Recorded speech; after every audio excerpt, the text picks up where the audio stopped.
ये विभांडक ऋषि के द्वारा हरणी के गर्भ से उत्पन्न हुए थे। एक दिन ये जल लेने गए, बड़ा विचित्र खेल है काम का।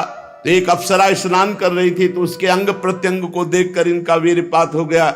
वहीं एक हिरनी पानी पीने आई, वो जल से उस वीर को गर्भ में ले गई। गर्भ में वो वीर बालक रूप हुआ। जब पैदा हुआ तो आश्रम के समीप ही पैदा हुआ, एक सींग और पूरा ऋषि बालक।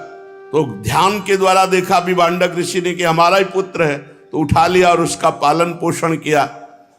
राजा रोमपाद के राज्य में अकाल पड़ गया, वर्षा नहीं होने लगी। तब ब्राह्मणों से पूछा कि वर्षा, बोले तुम राजा रहोगे तो वर्षा नहीं होगी। फिर बोले ऋष्यशृंग यदि राजपद पर आ जाए तो अभी पानी गिर जाएगा। तो बोले राजा काय को बनेंगे, और वो कभी स्त्री देखे ही नहीं थे, हिरनी से पैदा हुए थे और जंगल में रह रहे थे। तो उन्होंने कहा यदि शांता के साथ ऋष्यशृंग का ब्याह हो और फिर ऋष्यशृंग राजा बने तो अभी वर्षा हो जाएगी। बोले वो जब स्त्री नहीं देखे तो ब्याह क्या करेंगे। तो उन्होंने कहा इससे वैश्याओं को, जो प्रवीण नृत्यांगना वैश्याएं हैं, उनको इस सेवा में लगाया जाए। तो विश्व की मानी हुई 9 युवतियां जो वैश्याएं थी, गान बजान में प्रवीण, रूप रंग में, उनको बुलाया गया। रोमपाद जी ने बुलाया, उनसे कहा कि तुम्हारी सेवा ऋष्यशृंग को मोहित कर ब्याह के लिए तैयार करो, जो चाहोगे तुम्हें प्राप्त होगा। वह महाराज आग में झोंक रहे हो, ऋषि के समीप जाने का मतलब है हम वैश्याएं हैं, अगर पता चल गया तो भस्म कर देंगे। ब्राह्मणों ने कहा तुम्हें प्रवीणता पूर्वक निराश नहीं होना चाहिए, प्रयास करना चाहिए। तो उनमें एक वृद्धा वैश्या थी, उसने कहा महाराज जान की बाजी लगा देंगे आपके काम के लिए, पर हम जैसी आज्ञा करें वैसा विधान बनाया जाए।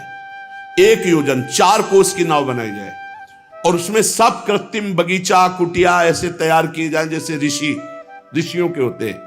तैयार हो गई नाव।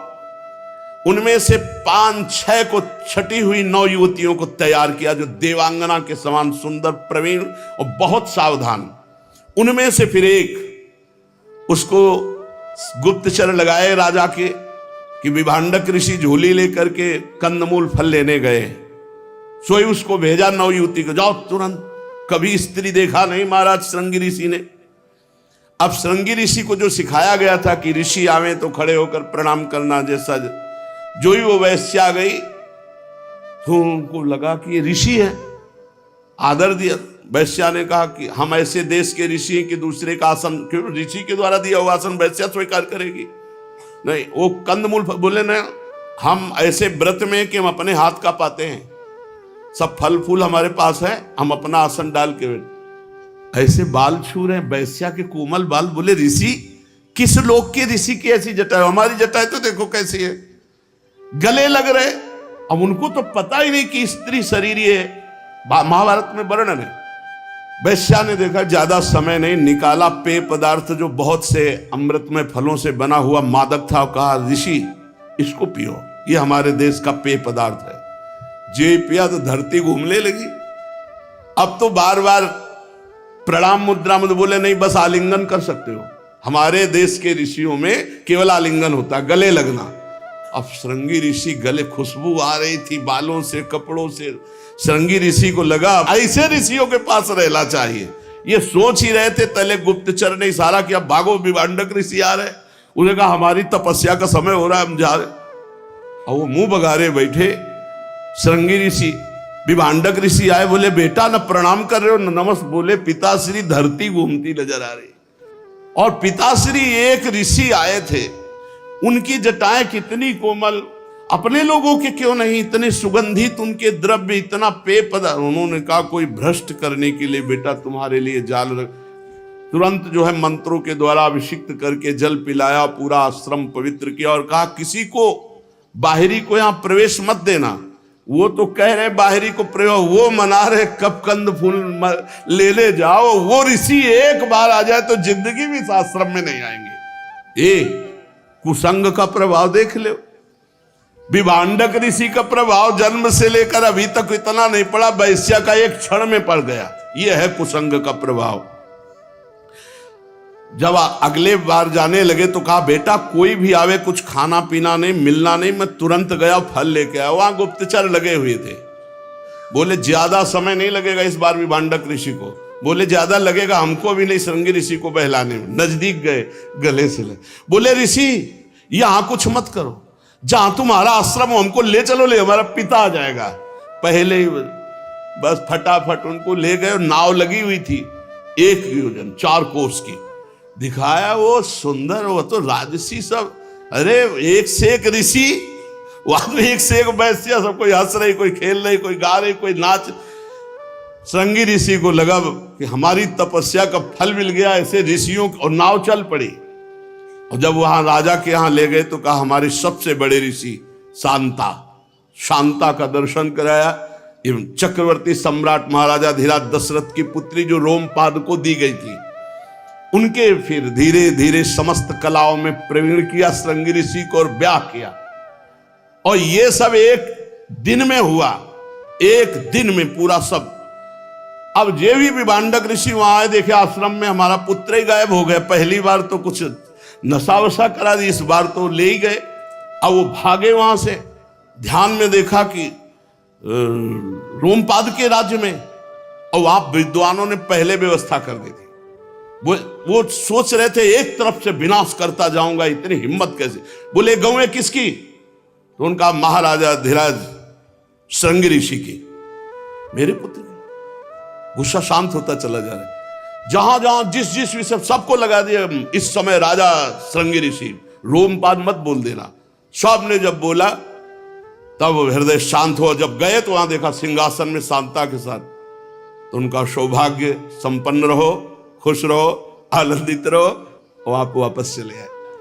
रोमपाद का पुत्र हुआ चतुरंग, चतुरंग का पृथुलाक्ष, पृथुलाक्ष के बृहद्रथ, बृहत्कर्मा, बृहद्भान 3 पुत्र हुए।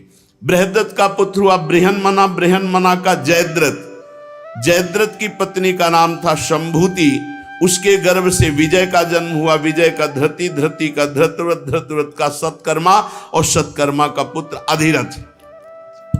अधिरथ को कोई संतान नहीं थी। एक दिन वो गंगा किनारे बैठा हुआ था तो देखा कि गंगा जी में एक पिटारी बहती आ रही। कूद पड़ा गंगा जल में अधिरथ, और उस पिटारी को लाया तो नन्हा सा शिशु मिला, जो कुंडल और कवच धारण किए होता, वो शिशु कर्ण थे। कुंती जी बाल्यावस्था में कुंती भोज राजा के गोदनामे में ली गई थी। भगवान की बुआ है सगी। महान तपस्या के धनी दुर्वासा जी पधारे तो राजा ने कहा बेटी 8 पहर इनकी परिचर्या होनी चाहिए, दास दासियों से त्रुटि हो गई तो साप दे देंगे। तो कुंती जी ने कहा आप निश्चिंत रहिए, मैं महर्षि की सेवा में हूं। 8 पहर सेवा ऐसी मन मन की रुचि जानी। दुर्वासा जी बहुत प्रसन्न हुए। उन्होंने कहा बेटी मैं तुम्हें एक मंत्र देता हूं, जिस देवता को जब चाहोगी जहां चाहोगी बुला सकते हो।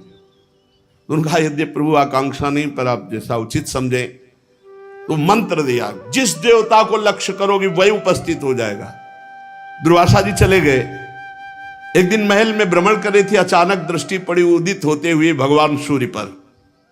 उनका देखें मंत्र की परीक्षा करके कि ऋषि ने कहा जिस देवता को, तो क्या भगवान सूर्य आ जाएंगे? तो जे ही मंत्र पढ़ा, आह्वान किया तो भगवान सूर्य उपस्थित हो। उन्होंने कहा भगवान आप जाओ, हम तो ऐसे ही के बोले, ऐसे थोड़ी देवताओं का आना निरर्थक जाता है, अब हम आपसे संतान उत्पन्न करेंगे। तो उनका भगवान अभी तो मैं अवस्था नहीं है संतान की। उनका नहीं, अवस्था से मतलब नहीं, तुम कन्या ही रहोगे। देवता है संकल्प, उनकी सामर्थ्य। उनका भगवान गर्भ बोले अभी बालक अभी होगा। कुंडल कवच कर्ण प्रगट, सूर्य भगवान तो अंतर ध्यान हो गए। और उनको लगा कि कोई ये जान गया महल में कि कुंती के पुत्र हुआ है, तो आगे की तो सब रास्ते बंद हो जाएंगे, और बड़ा कहीं ऐसा ना हो कि हम किसको किसको बताएंगे कि भगवान सूर्य को मंत्र के द्वारा आह्वान किया तो संतान हुई। कर्ण विचार किया कि इसको प्रवाहित कर देते गंगा में, भगवान जैसा रचे होंगे वैसा ही होगा। तो एक पिटारी में करके, वही पिटारी अधिरथ को मिली।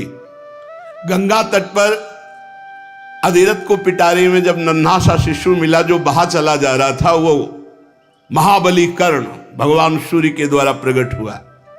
अधिरथ ने भगवान का प्रसाद मानकर, गंगा जी की कृपा मान करके अपना पुत्र बना लिया।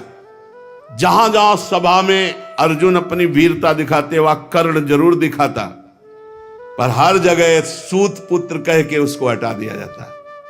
माता कुंती जब महाभारत का युद्ध तय हुआ तो एक ही भय था कि महाबली कर्ण ही विनाश कर सकता है पांडव पक्ष का। एक दिन कर्ण सुबह से दोपहर तक भगवान सूर्य की आराधना करता था।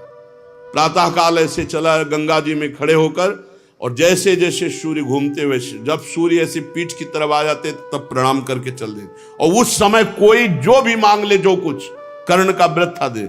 उसी समय माता कुंती गई पीछे, तो उनका देवी कौन हो? जब सूर्य उधर गए तो छाया आई, तो कहा देवी कौन हो? सामने आई तो कहा प्रणाम राजमाता। बोले राजमाता ही नहीं, तेरी भी माता हूं, मुझे पता है, मुझे पता है, लेकिन आज कहने आई हो कि जब हमारा युद्ध तय हो चुका है तभी बताने आई हो। ये तुम उस समय नहीं बोल सकती थी जब कई जगह जैसे अस्त्र का प्रदर्शन था, उस समय जब मैं दिखा रहा था, सूत पुत्र कह के मुझे धिक्कारा जा रहा था, उस समय नहीं कह सकती थी मेरा पुत्र? बड़ी बड़ी सभाओं में सूत पुत्र कहो। मैं जानता था कि भगवान सूर्य के द्वारा तुमसे हमारा प्रादुर्भाव हुआ है। मैं जानता हूं, भगवान श्री कृष्ण ने मुझे बताया, स्वयं भगवान सूर्य ने बताया, मुझे देवी शक्तियों ने बताया। मुझे पता है तुम मेरी मां हो। क्या चाहते हो?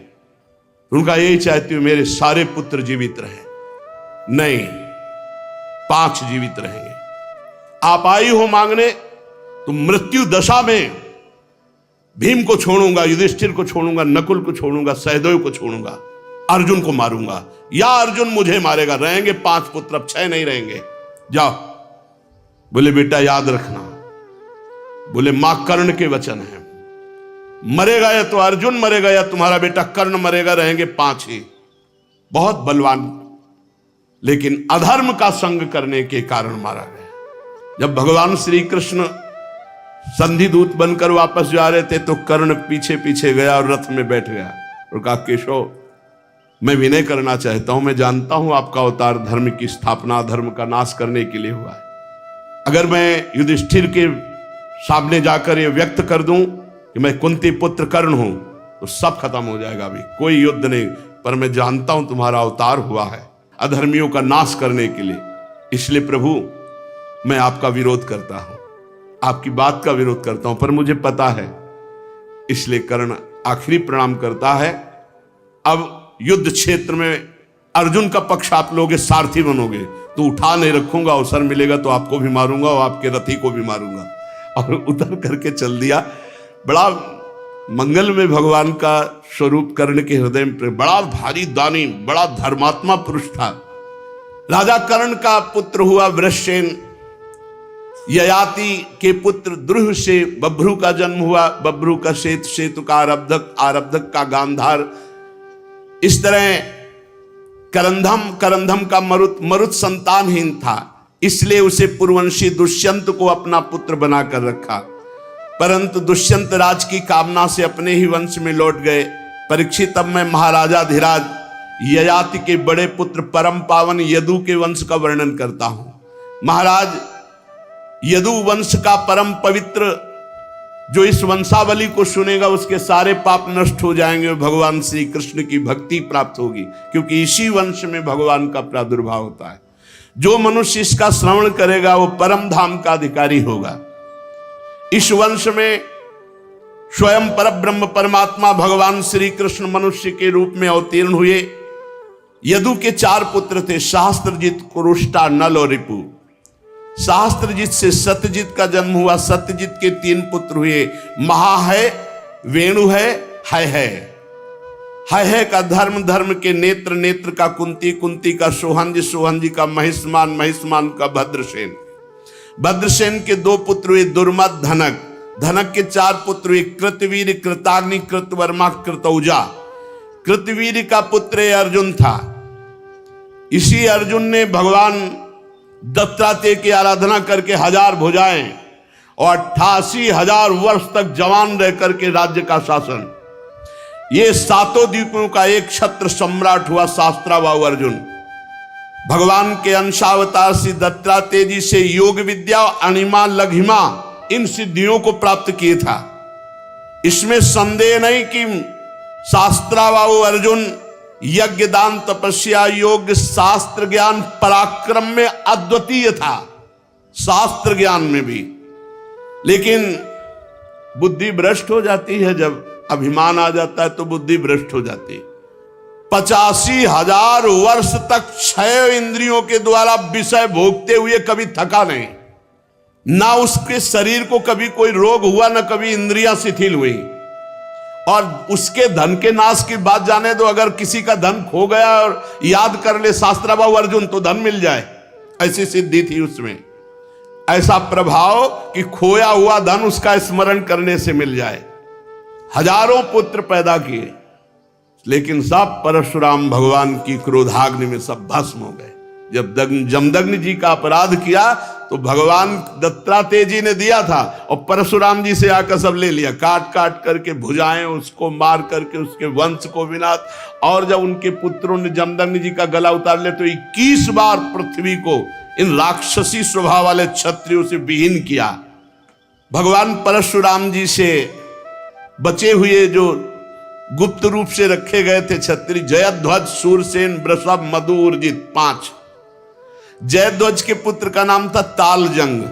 तालजंग के 100 पुत्र, सब तालजंग नाम के क्षत्रिय कहलाए। महर्षि औरव की शक्ति से राजा सगर ने इन तालजंगों का संहार किया। 100 पुत्रों में सबसे बड़ा वीतिहोत्र, वीत्रहोत्र का मधु, मधु के 100 पुत्र थे, उनमें सबसे बड़े थे वृष्णि, इसलिए भगवान को वृष्णिवंशी कहा गया। माधव कहा गया मधुवंशी, यादव कहा गया यदुवंशी, महाराज यदु के। मधु, वृष्णि, यदु के कारण ये माधव, वार्ष्णेय और यादव के नाम से प्रसिद्ध हुआ। यदुनंदन क्रोष्ट के पुत्र का नाम था वृजिनवान। वृजिनवान का पुत्र श्वाई, श्वाई का ऋषेक। गुरुदेव भगवान बड़े ध्यान से ये वंश परंपरा जब जन्माष्टमी होती तो एक दिन शाम से शुरू करवाते हो, बड़े गौर से ऐसे आसन में बैठे हुए शाम, और कहते हैं सुनना चाहिए, इसके सुनने से हृदय पवित्र होता है। ये भगवान के वंश का वर्णन है।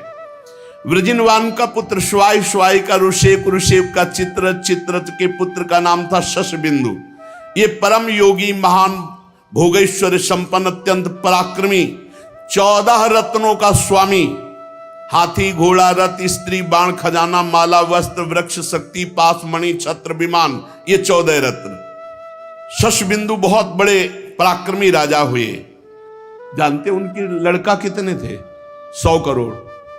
शशबिंदु के 10,000 पत्नियां थी, उनमें से एक एक पत्नी से 1-1 लाख संतान, उनके 100 करोड़ 1 अरब संतान थी महाराज शशबिंदु के। पृथुश्रवादि 6 पुत्र बड़े थे। पृथुश्रवा के पुत्र का नाम था धर्म, धर्म का पुत्र उष्णा, उसने 100 अश्वमेध यज्ञ किए। उष्णा का पुत्र हुआ रुचक, रुचक के 5 पुत्र हुए, पुरजित, रुक्म, रुक्मेश, पृथु और ज्यामग। ज्यामक की पत्नी का नाम था शैव्या। ज्यामक के बहुत दिनों तक कोई संतान नहीं हुई, परंतु उसने अपनी पत्नी की भय से दूसरा विवाह नहीं किया। अब एक बार उसने एक भोज्या नाम की कन्या लाए अपने रथ पे बैठा करके, कि पहली वाली की तो संतान नहीं, तो पति के रथ पर उस कन्या को, भोज्या को देख करके चिढ़कर बोली, एक कपटी, ये किसको बैठाल कर लाया मेरी जगह? तो ज्यामक ने कहा, ये हमारी पत्नी नहीं बनी, ये तो पुत्र वधू बनेगी। शैव्या ने मुस्कुरा के कहा, पुत्र तो है नहीं, मैं तो बांझ हूं, मेरी कोई सौत नहीं, फिर पुत्र वधू कैसे बन सकती? तू भयभीत होकर कह रहा है। ज्यामक ने कहा, यदि मैंने सत्य पे चला हूं, धर्म का पालन किया है, तो विनोद में भी मेरी कही हुई बात भगवान रक्षा करेंगे। तू विश्वास कर, भगवान मुझे संतान देंगे। राजा ज्यामक का वचन भगवान ने सुना। ये देखो फिर क्या था, शैव्या को गर्व रहा और उससे बड़ा सुंदर बालक हुआ जिसका नाम हुआ विदर्भ। उसी ने शैव्या की 7वीं पुत्री भोज्या से विवाह किया। फिर आगे चल करके राजा परीक्षित, भोज्या से 3 पुत्र हुए, कुश, कृथ, रोमपाद। ये विदर्भ वंश बहुत श्रेष्ठ परम पावन है। रोमपाद का पुत्र बब्बू, बब्बू का कृति, कृति का उसिक, उसिक का छेद, छेद के वंश में दमघोष हुआ और दमघोष के वंश में शिशुपाल हुआ। ये शिशुपाल जब हुआ तो 4 भुजाएं हुई और ऐसा रोया पूरा नगर भयभीत हो गया पैदा होते ही। अब ये जो उत्सव मनाया जाता है बालक का, उस उत्सव में सब रिश्तेदार नातेदार सम्मिलित हुए, पंडित भी आए ज्योतिषाचार्य। तो जो बुआ थी भगवान की, जो दमघोष को ब्याही हुई थी, उनसे पंडितों ने कहा कि क्या जानना चाहती हो अपने बालक के विषय में, बड़ा तेजस्वी है। बोले बस इतना जानना चाहती हूँ कि इसकी मृत्यु किसके हाथ से होगी। तो उन्होंने कहा कि जिसकी गोद में डालने से 2 भुजाएं इसकी टूट के गिर जाएं, वही से मारेगा, और वो कोई तुम्हारा सगा रिश्तेदार होगा, कोई और ज्यादा ढूंढने की जरूरत नहीं है, हम ज्योतिष से बता रहे हैं। तो रिश्तेदार तो सब आए थे, सबकी गोद में शिशुपाल को डाला गया, और जो ही भगवान श्री कृष्ण की गोद में डाला सो 2 भुजाएं कट के गिर गई। हाथ जोड़ा और कहा बेटा, जैसे शिशुपाल मुझे प्यारा वैसे तुम प्यारे हो, हमारे शिशुपाल की तुम हत्या न करना, ये मुझे वचन दो। तो भगवान श्री कृष्ण ने कहा 100 अपराध हुआ, 1 अपराध नहीं 100 अपराध माफ करूंगा, लेकिन 100 के बाद फिर शायद ना माफ कर पाऊं। तो उन्होंने सोचा 100 क्यों करेगा भाई, इतना क्यों? वो जन्म से श्री कृष्ण के खिलाफ, वो भगवान का पार्षद है ना शिशुपाल, दंत वक वही जय विजय। तो तला के जब बोलता था तब श्री कृष्ण को गाली देना शुरू किया, जैसे कोई बचपन से चालीसा पढ़ता है ना, ऐसे भगवान को गालियां देता था। ये शिशुपाल का कृत, फिर उसका कुंती का दृष्टि, दृष्टि का निर्वत का दशार का व्योम, भगवान का वंश है ना। व्योम का जीमूत का विकृति का भीमरथ का नवरथ का दशरथ का शकुन का करम से देवराज से देवछत्र से मधु से कुरुवस से अनु से पुरुहोत्र से आयु से सात्वत का जन्म हुआ, शाश्वत से भजमान भजी दिव्य वृष्णि देवाव्रत अंधक महाबोध। भजमान की 2 पत्नियां, 1 से 3 पुत्र, निम्लोच किंकिणी दृष्टि, दूसरी पुत्र से सताजित शास्त्राजित अयुताजित। देवाव्रत के पुत्र का नाम था वभ्रु। देवाव्रत और वभ्रु के संबंध में बात कही जाती है कि हमने दूर से जैसा सुना वैसा निकट से देखा। देवाव्रत और वभ्रु ने 14,065 मनुष्यों को ब्रह्म उपदेश करके परम पद पहुंचा दिया। गिनती भी श्री सुखदेव जी की है, 14,065 मनुष्यों को परम पद पहुंचाया उपदेश दे करके। एक को भगवत प्राप्ति करा दे तो इतना बड़ा पुण्य त्रिभुवन में कोई और नहीं है। सात्वत पुत्रों में महाभोज बड़े धर्मात्मा हुए, उसी के वंश में भोजवंशी यादव हुए। वृष्णि के 2 पुत्र सुमित्र और युधाजित के सिनमित्र अनिमित्र के निम्नि का जन्म हुआ। सत्राजित और प्रसेन नाम से प्रसिद्ध यनुवंशी निम्न के ही पुत्र थे। अनिमित्र का एक और पुत्र था जिसका नाम सिनी से सात्यक का जन्म हुआ। इसी सात्यक के पुत्र युधान थे जो सात्यकी के नाम से जाने जाते थे, भगवान के प्रधान सेनापति। सात्यकी का जय का कुणी का पुत्र युगंधर। अनिमित्र के तीसरे पुत्र का नाम वृष्णि के 2 पुत्र हुए स्वफल्क और चित्ररथ, नजदीक आते जा रहे। स्वफल्क की पत्नी का नाम था गांधिनी, उनमें सबसे श्रेष्ठ अक्रूर जी प्रकट हुए। और 12 पुत्र हुए, आशंग सारमेय, मृदुविद गिरि, धर्मवृद्ध, सुकर्मा, क्षेत्रोपेक्ष, अरिमर्दन, शत्रुघ्न, गंधमादन, प्रतिभाव। इनके एक बहन भी थी जिसका नाम था सुचीरा। अक्रूर के 2 पुत्र थे, देवानुपदेव। स्वफल्क के भाई चित्ररथ, पृथु, विदुरथ आदि बहुत से पुत्र हुए जो वृषणवंशियों में श्रेष्ठ माने जाते हैं। सात्वक के पुत्र अंधक के 4 पुत्र हुए, कुकुर, भजमान, शुचि, कंबल, बरहि। उनमें कुकुर का पुत्र वन्नी का विलोमा का कपोतरोमा का अनु। तुम्बुर गंधर्व के साथ अनु की बड़ी मित्रता थी। अनु का पुत्र अंधक का दुंदुभि का अरिद्युत का पुनर्वसु के आहुक नाम का एक पुत्र और आहुकी नाम की एक कन्या हुई। आहु के 2 पुत्र हुए, देवक और उग्रसेन। देवक के 4 पुत्र हुए, देवानुपदेव, सुदेव, देववर्धन। इनकी 7 बहनें थी, धृतदेवा, शांतिदेवा, उपदेवा, श्रीदेवा, देवरक्षिता, सहदेवा और देवकी। वसुदेव जी का विवाह देवकी जी के साथ हुआ। उग्रसेन के 9 लड़के थे, कंस, सुनामा, न्यग्रोध, कंक, शंकु, सुहु, राष्ट्रपाल, सृष्टि और तुष्टिमान।